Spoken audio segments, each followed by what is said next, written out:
So to start us off today, the Kings just lost 3 games in a row at home. And I'm kind of just gonna pick each of these losses apart one by one. So I'm gonna start with the first loss to the Lakers, which was the final score was 113 to 100. And the big thing in this game, because each of these 3 games had similar ways that they lost, but they were each a little different in their own right.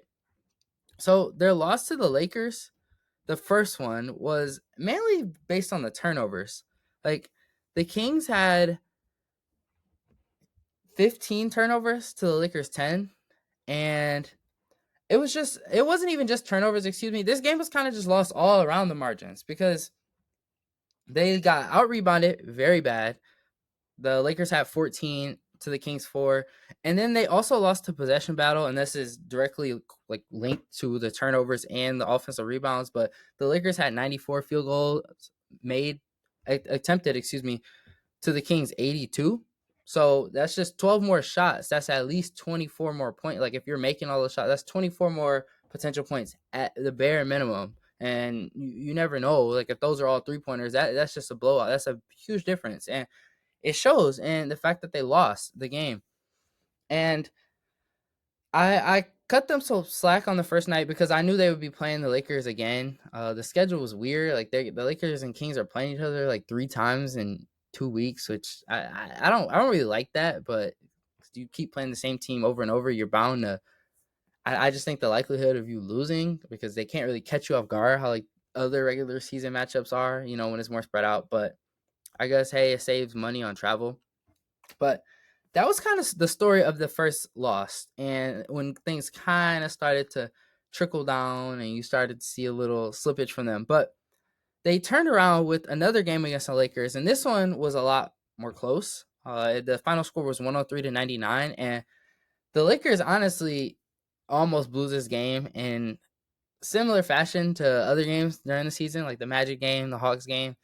They won the game by a Rui. Like he got an offensive tip out on a free throw when the score was 101 to 99. So shout out to him because without that, this game probably goes to overtime. And knowing the Lakers, like when adversity hits, they don't always handle it very well. So who knows if this game does end up going to overtime, how it turns out. But AD misses 2 free throws when the score was 101 to 99, which that's been like a common thing for him this season. Whenever there's big free throws to be hit, he always like it's kind of a for sure bet that he's gonna miss at least one, and especially as a late like missing both. And he's a good free throw shooter, so I don't really understand it. I think it's kind of a mental thing because like you see him like he does his normal routine, but like I don't know, it's something about it, and the fact that it keeps happening, that kind of tells a bigger story. But the Kings did a better job on the glass in this game. The Lakers have 48 rebounds to the Kings 46, so they kind of cleaned up the offensive rebounding, and there was a lot of rebounds to be had because both teams shot very very poorly in this game. Like the Lakers were 25.7% from 3 as a team and the Kings were 27%. So they were kind of neck and neck with that. But this game was basically they had the LeBron problem. Like the Kings have nobody on their roster who can effectively guard LeBron. Nobody is big enough or strong enough, and if they're big enough, they're not fast enough, and if they're fast enough, they're too small to be able to keep up with them. He was just playing bully ball all night, especially in the first half. Like he was just doing damage in the post, like moving bodies, drawing fouls, getting his own rebound, like just getting downhill, and it was kind of like a vintage LeBron performance. He hasn't, especially as he's gotten older, like he still can't get to the rim. Like that's no issue for him, but he doesn't rely on it as much because it takes a toll on your body. But this game, he just was feeling it.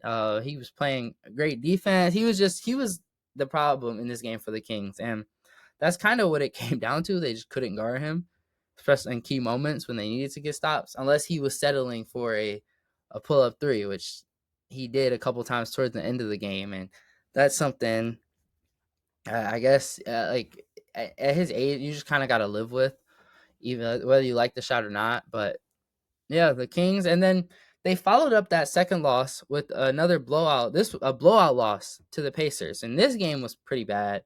from the start, they kind of just came out kind of flat. And it's surprising because you're at home after losing 2 straight games. Like, you think you want to bounce back a bit, but this game really got blown open in the second half.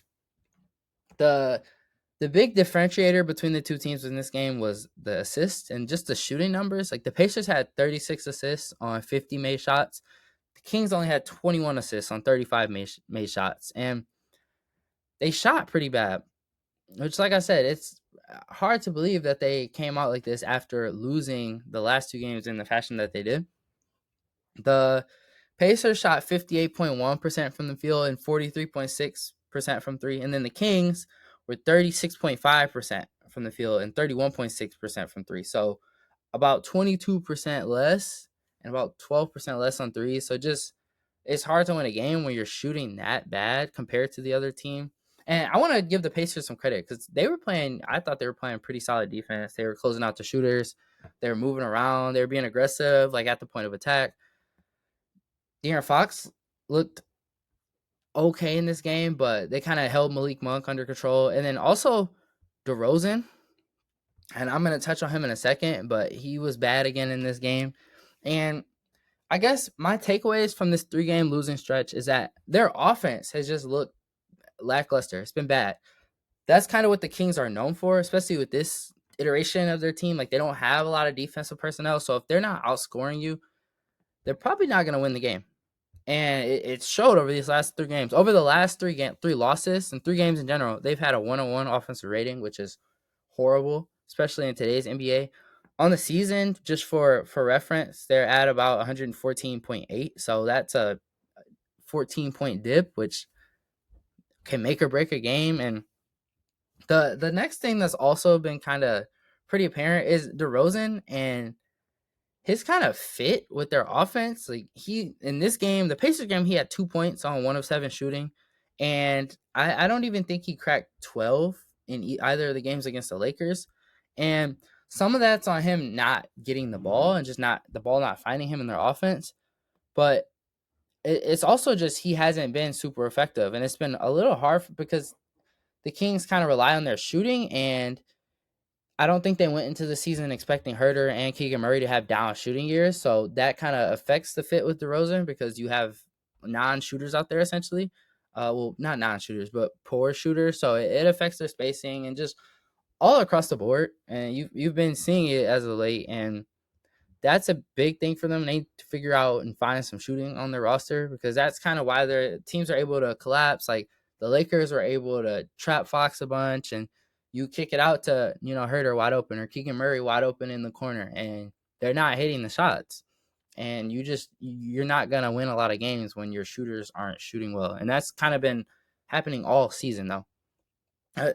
They've also been, on top of not scoring well, they've been pretty bad defensively. So, like, you can't not score the ball and be bad on defense. Their defensive rating in the last 3 games is at 116.1. So they're allowing about 116 points a game and they're only scoring 101. So you can do the math. That's a pretty big drop off.